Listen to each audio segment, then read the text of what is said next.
A graça e a paz a todos. Quero compartilhar algo rápido. Eu vou tentar ser o mais rápido, porque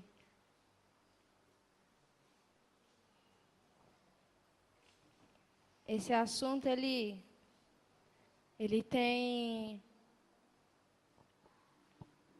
me pegado bastante. E confesso que eu nunca parei para pensar em algumas coisas sobre o santuário, né? Ser santuário, o santuário de Deus. E tá em algum lugar no banco, a chave. E a gente vai falar um pouquinho do santuário. O título é esse, o santuário. E eu vou ser um pouco repetitiva para alguns, que eu já tenho compartilhado, mas aqui é uma parte daquilo que Deus ele tem falado comigo em relação ao santuário. Eu vou ler um texto de Hebreus 9.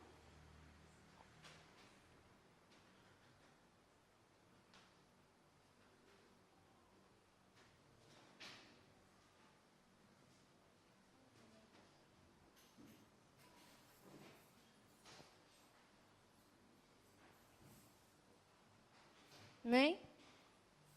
Diz assim: ora, também o primeiro tinha a ordenância de cultos divinos em um santuário terrestre, porque um tabernáculo estava preparado. O primeiro que havia um candeeiro e a mesa e os pães da proposição, ao que se chama santuário. Mas depois do segundo véu estava o tabernáculo, que se chama o Santo dos Santos, que tinha um incensário de ouro e a arca do concerto, coberta de ouro toda em redor, em que estava o vaso de ouro que continha maná, e a vara de Arão, que tinha florescido, e as tábuas do concerto. Sobre a arca, os querubins da glória, que fazia a sombra da propiciatório, das quais coisas não falaremos agora particularmente.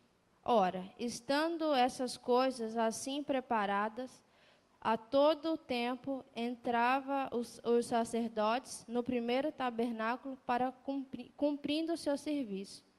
Mas o segundo, só o sumo sacerdote, uma vez ao ano, não sem sangue, que oferecia por si e pelos pecados e culpa do povo. Até aí. Pode se assentar.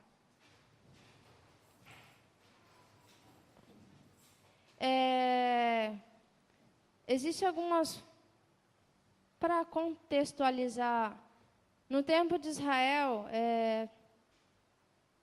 depois que o povo rejeitou a manifestação, quando Deus ele fala para Moisés, manda o povo ir, mas você fica aqui. Eu não sei qual mas é Êxodo, eu não sei qual é o capítulo.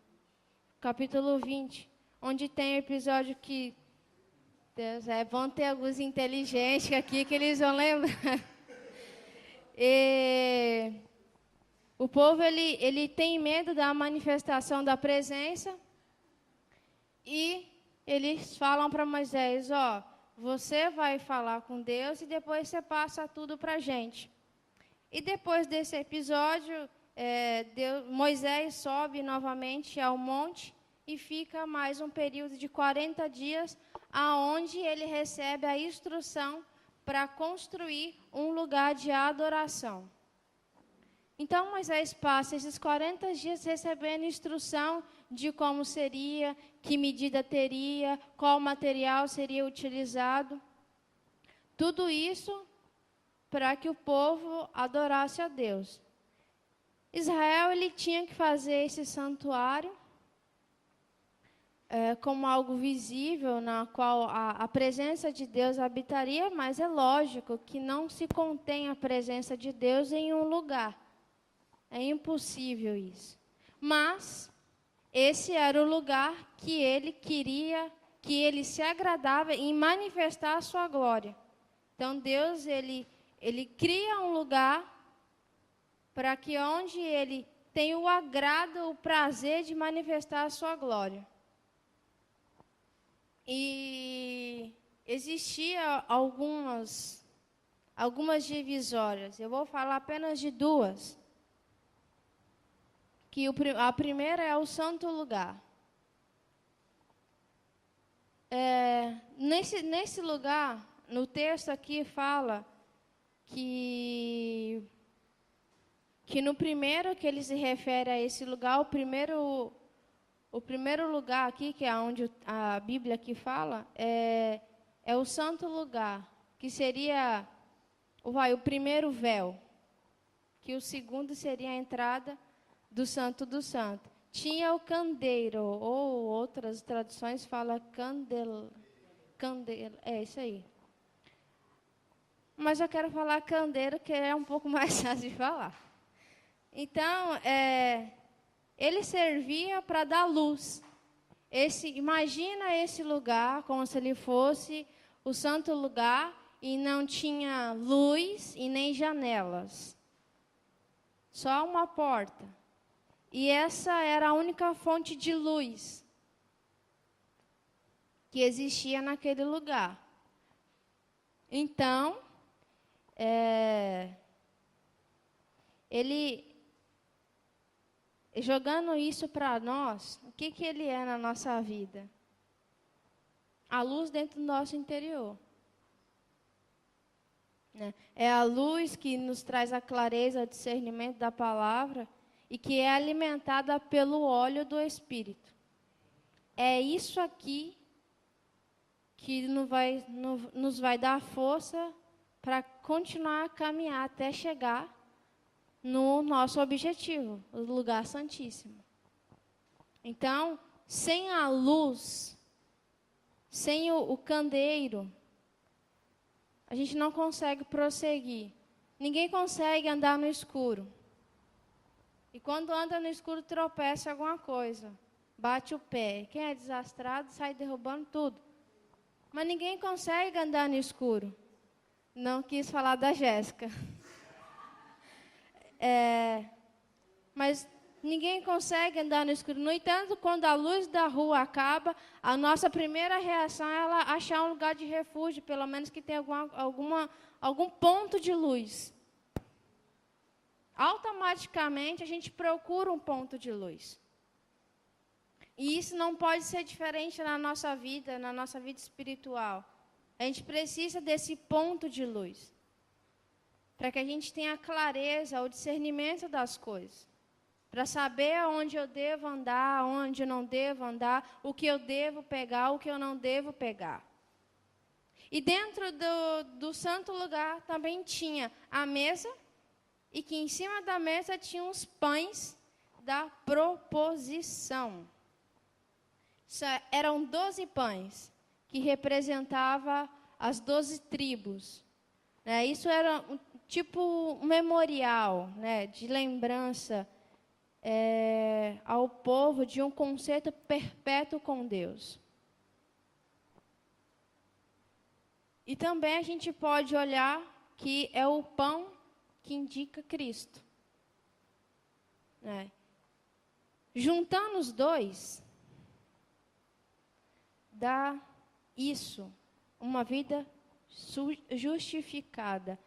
Se Jesus, como o pão, que propõe um novo caminho e que nos leva a Deus, é aqui que temos uma bela figura de uma vida justificada.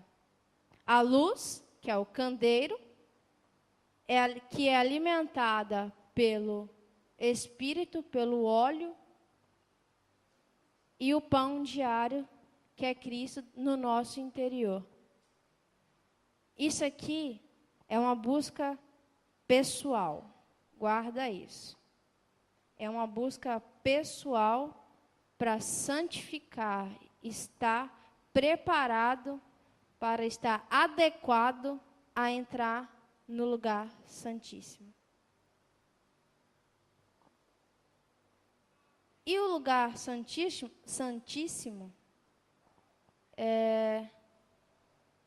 aí é onde mudou toda a minha concepção ao ler e Deus ministrar no meu coração.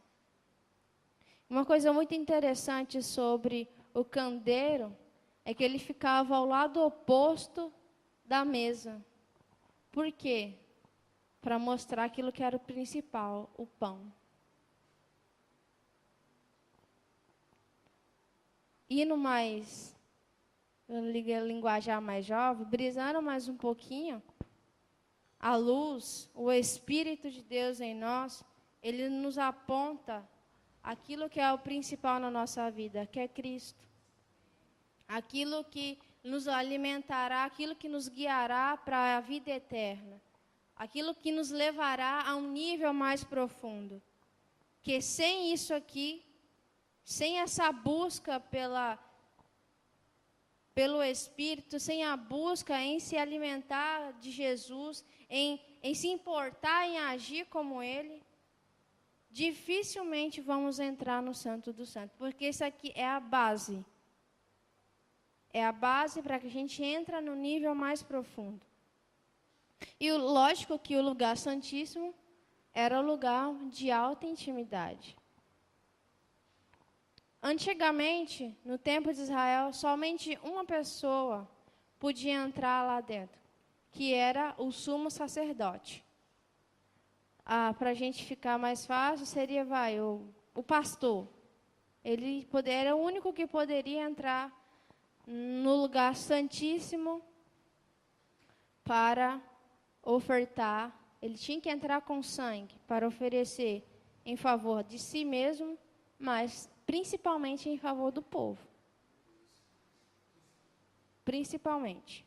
E era uma vez ao ano isso acontecia, que era um dia específico, era o dia da expiação. Isso acontecia mais ou menos no 7º mês, que seria setembro, outubro, dentro do nosso calendário.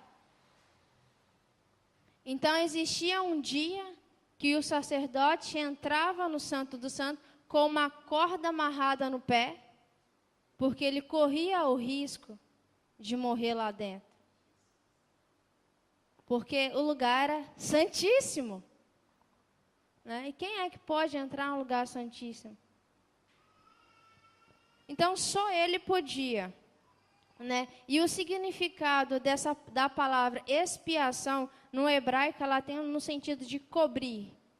Ou seja, ele entrava no templo, entrava no santíssimo lugar para cobrir os seus pecados, não remover. Quem removeu foi Cristo.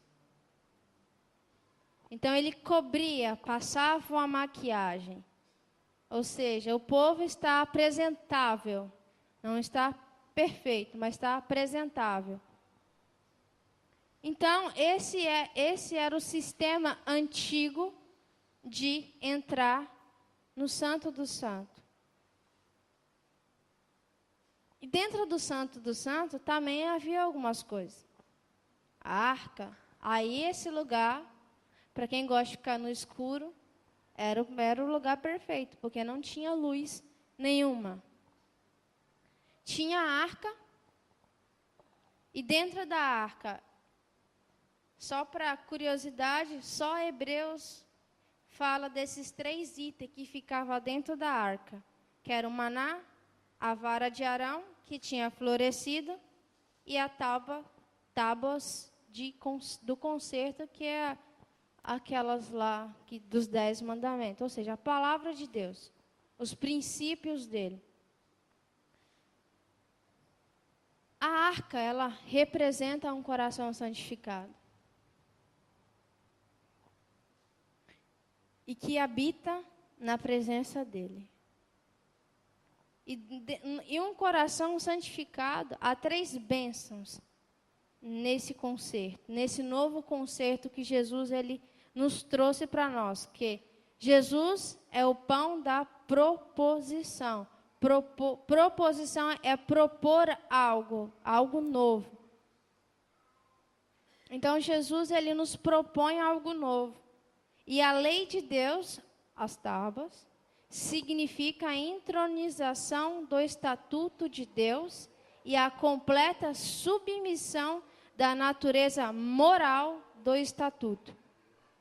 Isso envolve a reconstrução da imagem moral de Deus que foi perdida na queda, tornando isso possível e favorável à vida, à justiça da vida. Ou seja, a palavra, ela tem o poder de restaurar a imagem de Deus. Porque quando fala de estatuto, ele está se referindo à lei, os princípios. Então, como é que temos passado isso para as pessoas? É como se fosse um espelho mesmo a nossa vida. Não, é lógico que a gente às vezes embaça, mas tem que estar com álcool lá e um paninho para desembaçar. Porque às vezes embaça mesmo. Mas como a gente tem passado isso para as pessoas? Que imagem? Essa é outra palavra que tem me inquietado. Que imagem de Deus eu tenho passado? Porque Ele me escolheu para manifestar a presença dEle. Ele me escolheu como morada. E se a gente for olhar o conceito do santuário, para que serviu o santuário? Para que o povo se encontrasse com Deus. Hoje nós somos santuário. Para que servimos? Para que o povo se encontre com Deus. E o segundo ponto, a segunda bênção de ter um coração santo na presença de Deus, é o fruto sobrenatural do Espírito, que agora florescendo, que antes que era uma vara seca, sem vida, que simboliza a vara de Arão, que tinha florescido. Essa aqui é uma coisa é realmente um fruto sobrenatural do Espírito, porque não tem como uma vara florescer se ela não estiver ligada em uma árvore. Mas ela estava ligada à presença. Se a gente estiver ligado à presença, vamos florescer. E o ponto-chave de saber que a gente vai frutificar quando a gente começa a florescer. Toda árvore que você olhar, que dá fruto, o primeiro sinal que ela vai mostrar, vai começar a dar um fruto. Vai começar a árvore. Fala uma árvore aí. Laranjeira. Ela vai começar a soltar uns brotinhos de flor. Ou seja, ela está florescendo. É um sinal que vai ter fruto. Ela vai poder servir. Ela vai poder matar a fome de alguém. Ou pelo menos fazer um bom suco. E o terceiro é a força interior permanente de Cristo, vivo, que habita no nosso interior. Isso representa o maná. Né? Tudo isso. Hoje nós somos o santuário. Né? Eu fiz essa parte bem rápida para poder entender. Hoje a gente é o santuário. Hoje não existe mais restrição de pessoas ou de lei para poder entrar. Todos podem entrar no Santo do Santo. Todos. Jesus, ele veio e ele rasgou o véu. Porém, existe um preparo, existe um princípio para estar lá dentro. Antes eu tinha o conceito de estar nesse lugar com uma experiência pessoal. Estudando um pouquinho mais, eu falei assim, não tem nada a ver com uma experiência pessoal. Porque ele não entrava lá só por causa dele, o sacerdote. Ele entrava lá por causa do povo. A única busca, experiência pessoal é no primeiro santuário, que é o santo lugar. Que é onde eu que tenho que buscar. Agora, no santo do santo, é uma busca para o outro. E para você entrar lá, você tem que estar disponível a morrer. Quando eu tive esse entendimento, eu falei assim, meu Deus, isso aqui é muito forte. Porque eu tinha a consciência de que Santíssimo lugar é onde que eu ia estar sós com Deus, aonde eu ia entrar numa brisa celeste e lá ia ser totalmente alimentada, ter uma experiência uau com Deus. Também, por que não? Mas o porquê de tudo isso? Para servir o povo. Para servir Ele. E se a gente não estiver disposto a viver dessa forma, dificilmente a gente vai poder viver o extraordinário. E viver o extraordinário não é uma experiência pessoal com Deus, é servir ao próximo. Eu consegui entender isso, porque não tem outro motivo. Deus, ele se agradou em se manifestar no templo, em se manifestar no santuário. Ele quer hoje se manifestar, ter o agrado de se manifestar através da nossa vida. E para que Deus gostaria de se manifestar em nossa vida? Para mostrar quem Ele é, para as pessoas que não sabem, que estão com seus olhos vendados, pelo que dizem aí, ou pela aquela televisão diz de quem Ele é, pelas próprias regras da religião, que às vezes mata a pessoa. Deus, Ele não é religião, Deus, Ele não é um ditador. Deus é Deus. Na Bíblia fala que Deus, Moisés fala, mas quem eu vou falar? Ele fala, diga que eu sou. Ponto, acabou. Né?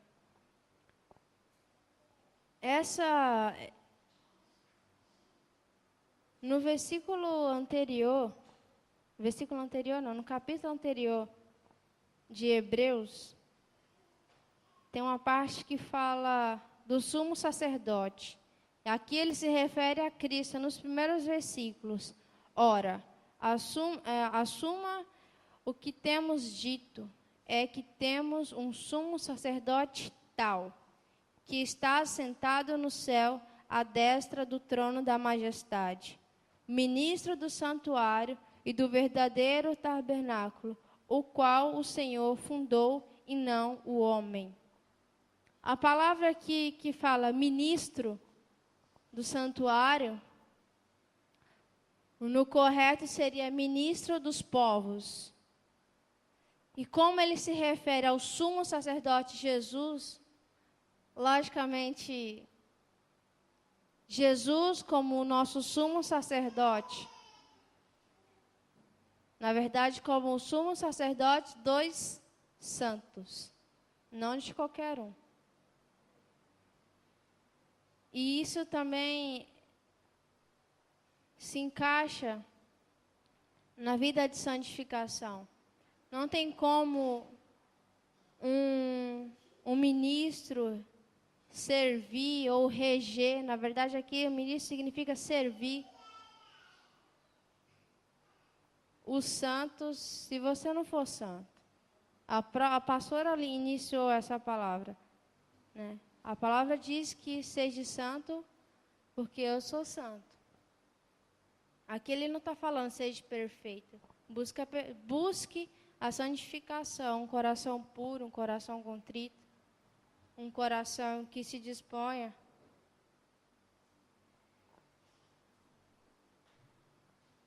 E por fim, eu não vou me prolongar muito. O santuário de Deus é é algo que tem mexido muito comigo. Deus nunca falou tanto comigo através desse santuário. E eu perguntei para Deus o porquê Ele está tanto falando isso comigo. Ele falou assim, porque o meu povo não pode se perder, você não pode se perder. Eu falei, tá, mas... E aí, ele é onde eu quero me manifestar. Né? Dentro da temática, levar o reino, a gente de hipótese alguma pode levar um reino confundido. De hipótese alguma.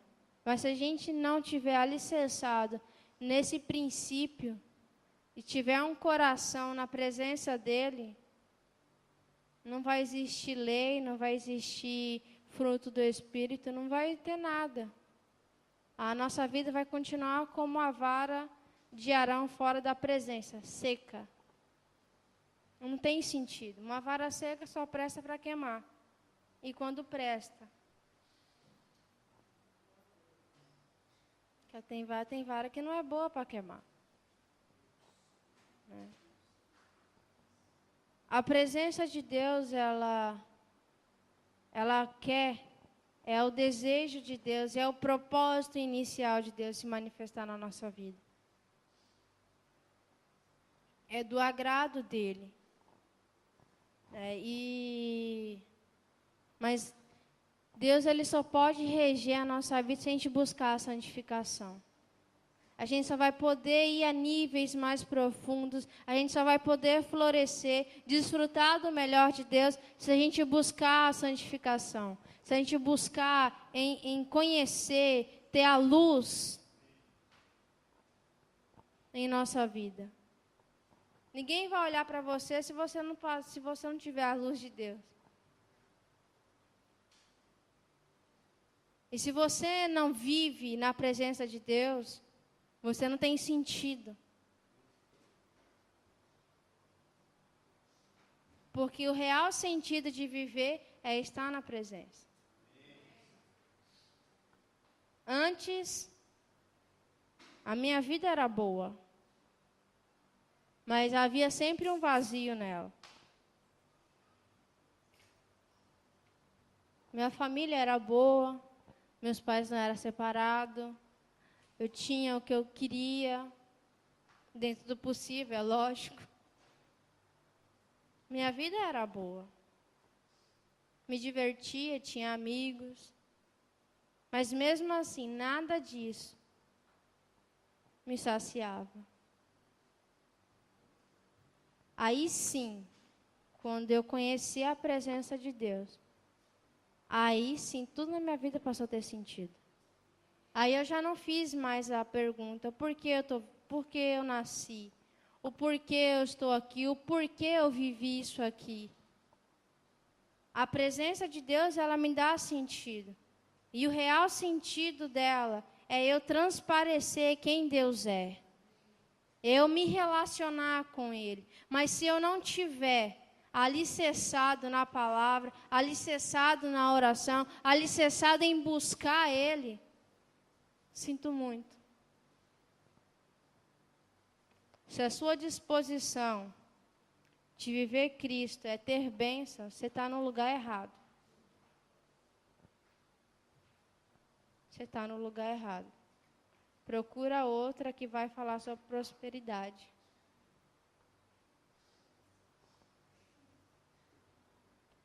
A palavra de Deus ela tem muito pouco a ver com isso.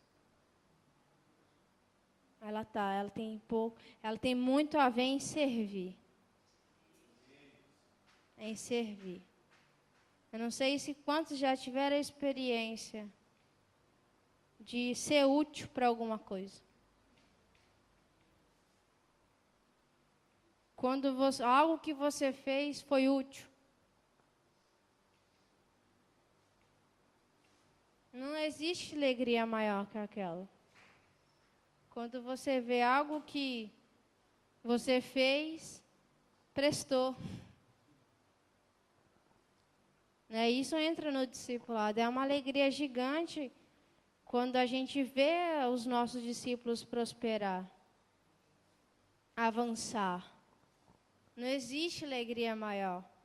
Por mais que a gente saiba que não tem nada a ver com a gente, o que a gente falou, mas a gente participou. E isso é motivo de grande alegria. Então, o Evangelho ele tem muito a ver em servir e pouco receber. Se você só quer receber, trabalhe que você recebe todo mês o salário. Trabalha, porque se você é o santuário de Deus, Ele escolheu para ser santuário, não foi para receber bênçãos, foi para receber pessoas problemáticas, que vêm com seus pecados. E ali você faz a proposição, propõe algo novo. Você vai até o Santíssimo Lugar, pelo sangue de Cristo, e apresenta, Deus, eu te apresento essa pessoa. E volta para abençoar ela. Eu quero que isso fique muito claro. Você foi escolhido para ser o santuário. Esse é o sentido da sua vida. É a morada que Ele quer se manifestar. Mas Ele só pode se manifestar se a casa estiver limpa.